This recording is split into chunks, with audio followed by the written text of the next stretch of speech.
Hello all. Welcome back to our channel. ఈరోజు మనం receipts and payments అకౌంట్‌కి సంబంధించి థర్డ్ ప్రాబ్లమ్ డిస్కస్ చేసుకుందామండి. సో, మనకు సెకండ్ ప్రాబ్లమ్, ఫస్ట్ ప్రాబ్లమ్‌లో ఏంటి? మనకు బై బ్యాలెన్స్ క్యారీడ్ ఆన్ అంటే బై క్లోజింగ్ బ్యాలెన్స్ వాళ్ళే ఇచ్చారు ఇక్కడ. సో, దాన్ని మనం క్యాష్ అని చెప్పేసి రూ. 20 రాసుకున్నాం. నెక్స్ట్ మనం ఏం కనుక్కున్నామంటే బై బ్యాలెన్స్ క్యారీడ్ ఆన్ అని చెప్పి బ్యాంక్ దగ్గర ఎంతుందో క్లోజింగ్ బ్యాలెన్స్ అనేది కనుక్కున్నాం. ఇది నెక్స్ట్ ఇయర్‌కి ఓపెనింగ్ బ్యాలెన్స్ అంటే బ్యాలెన్స్ బ్రాట్ డౌన్ అవుతుంది. సో, ఇక్కడ మనము బ్యాంక్ రాసుకున్నాం. సో, క్యాష్ కూడా రాసుకోవాలి. టు బ్యాలెన్స్ బ్రాట్ డౌన్ అని చెప్పేసి క్యాష్ కూడా రాసుకుంటాము. ఎంతంటే రూ. 20. Okay. To balance brought down. ఇక ఈ విధంగా రాసుకుంటామండి. నెక్స్ట్ మంత్‌కి ఈ విధంగా చేంజ్ అయిపోతుంది. ఇక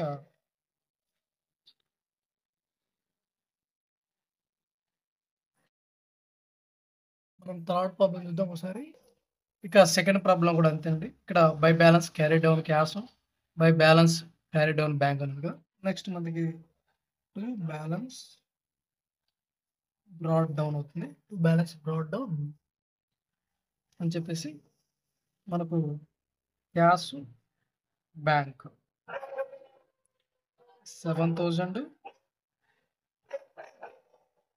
3,800 మనకు 10,800 ఓకేనా? ఈ విధంగా మనకు నెక్స్ట్ మంత్‌కి ఇవి ఓపెనింగ్ బ్యాలెన్సెస్ ఉంటాయి. ఓకేనా? నెక్స్ట్ థర్డ్ ప్రాబ్లమ్ చూద్దాం ఒకసారి. ఇది ఇది థర్డ్ ప్రాబ్లమ్ అండి. మనము దీని నుంచి రిసిప్ట్స్ అండ్ పేమెంట్స్ అకౌంట్ అనేది ప్రిపేర్ చేద్దాం. ఓకేనా? నెక్స్ట్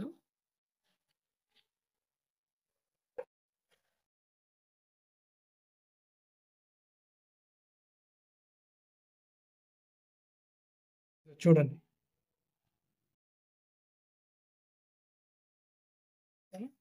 సో, మనకు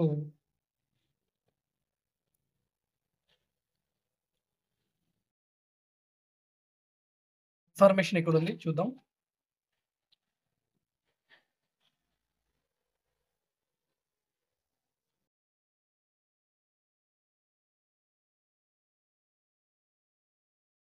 ఇక్కడ మనకు బ్యాంక్ ఓవర్ డ్రాఫ్ట్ అది క్రెడిట్ బ్యాలెన్స్ అవుతుంది. మనకు ఫస్ట్ 4/20కి సంబంధించింది అండి. బై బ్యాలెన్స్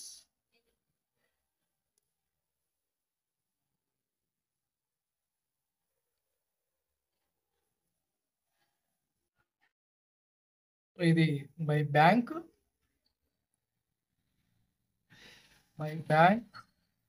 ఓడి అంటే ఓవర్ డ్రాఫ్ట్ ఎంత? 2000. నెక్స్ట్ క్యాష్ బ్యాలెన్స్ ఇదెంత ఉంది? దీన్ని ఏం రాసుకుంటారు?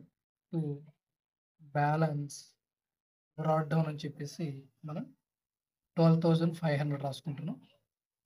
ఓకేనా? నెక్స్ట్ ఏంటి? సబ్స్క్రిప్షన్స్ అండి. మనకొచ్చిన రిసిప్ట్స్ టు సబ్స్క్రిప్షన్స్. సబ్స్క్రిప్షన్స్ అంటే చందాలు. మెంబర్స్ నుంచి వచ్చే సబ్స్క్రిప్షన్స్. ఇక్కడ 3 ఇయర్స్‌కి సంబంధించి ఇచ్చారు. అన్నీ రాసుకున్నాం. 4,000, 20, 2020, 21లో 14,000 నెక్స్ట్ 19 అండ్ 20లో 2,000 నెక్స్ట్ 18 అండ్ 19లో 3,000 ఈ విధంగా సబ్స్క్రిప్షన్స్ అనేది రిసీవ్ చేసుకోవడం జరిగింది. నెక్స్ట్ డొనేషన్స్ టు డొనేషన్స్ ఎంత? 5,400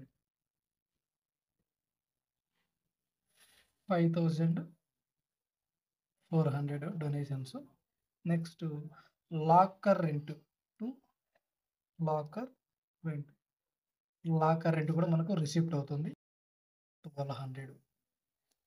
సేల్ ఆఫ్ గ్రాస్ మనము సేల్ ఆఫ్ గ్రాస్ గడ్డిని మనం అమ్మినట్లయితే మనకు స్పోర్ట్స్ గ్రౌండ్‌లో గడ్డి ఉంటుంది కదండీ! ఆ గడ్డిని కట్ చేసి అమ్ముతారు. సో, దానికి సంబంధించి 700 వచ్చింది. అది కూడా రిసిప్ట్ అవుతుంది మనకు. ఇన్వెస్ట్మెంట్ పర్చేజ్లు, entrance fee. Next entrance fee అండి. టు ఎంట్రన్స్ ఫీ ఇది కూడా మనకు రిసిప్ట్ అవుతుంది 2400. Next investment on interest on deposits. మనం డిపాజిట్స్ మీద మనకి ఇంట్రెస్ట్ వచ్చింది. So to interest on deposits. ఓకేనా, మనకి డిపాజిట్స్ మీద ఇంట్రెస్ట్ వచ్చింది ఎంత 800 rupees. Next tournament expenditure, printing stationery, purchase of sports material, furniture purchase, closing of bank balance. So ఇవంతా కూడా మనకు ఇవంతా రిసిప్ట్ సైడ్ వచ్చినట్టు అన్ని వచ్చేసినాయండి. మనం నెక్స్ట్ ఏం చేయాలంటే పేమెంట్ సైడ్ ఏముందో రాసుకోవాలి.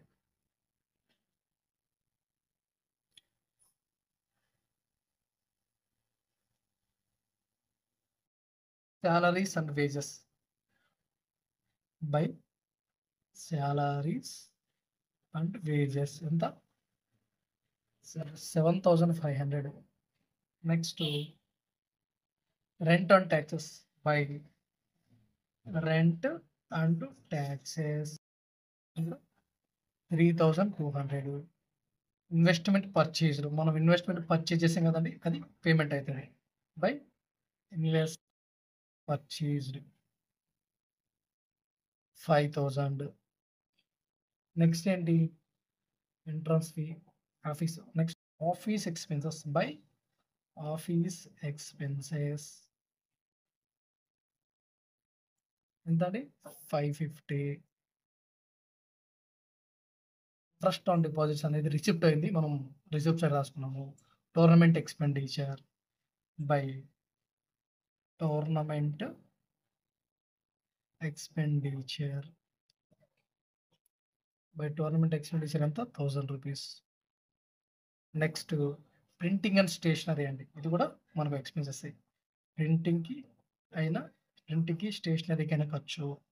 స్టేషనరీ నెక్స్ట్ ఎంత 450 rupees. Next purchase of sports material అండి, by purchase of sports material. ఓకేనా, ఎంత purchase of sports material 1200 rupees. Next furniture purchase by furniture purchase ఎంత furniture purchase 6500 rupees. Next closing of bank balance, ఇక్కడ దీన్ని మనం by balance carry down అని చెప్పేసి రాస్తాము. ఇక్కడ బ్యాంక్ ఎంత అండి 4800. నెక్స్ట్ మనం టాలీ చేద్దాం. ఇంకా ఏ పక్క ఎక్కువ ఉందో చూసుకొని టాలీ చేద్దాం.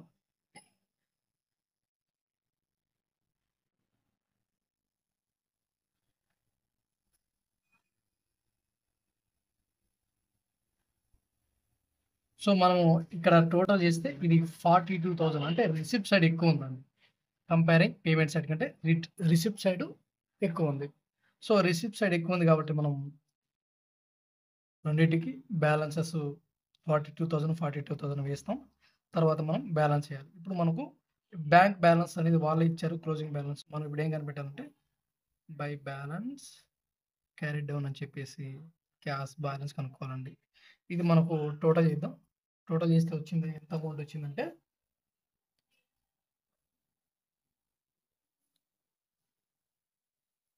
33,200 వస్తుందండి. ఇది టోటల్ చేస్తే 33,200 అయితే వస్తుంది.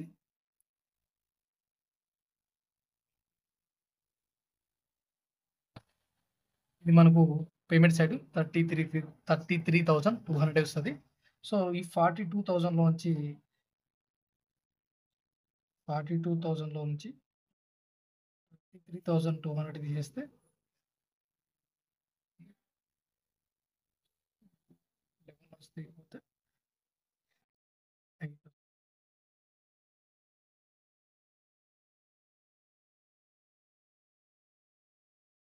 8,800 వస్తుంది. ఓకేనా,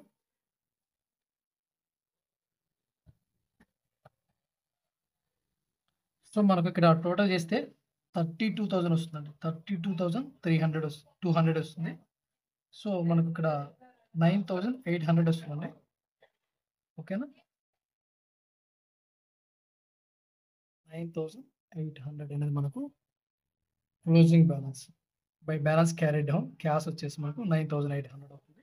ఇది నెక్స్ట్ ఈ మంత్‌కి మనకు to balance brought down cash వచ్చేసి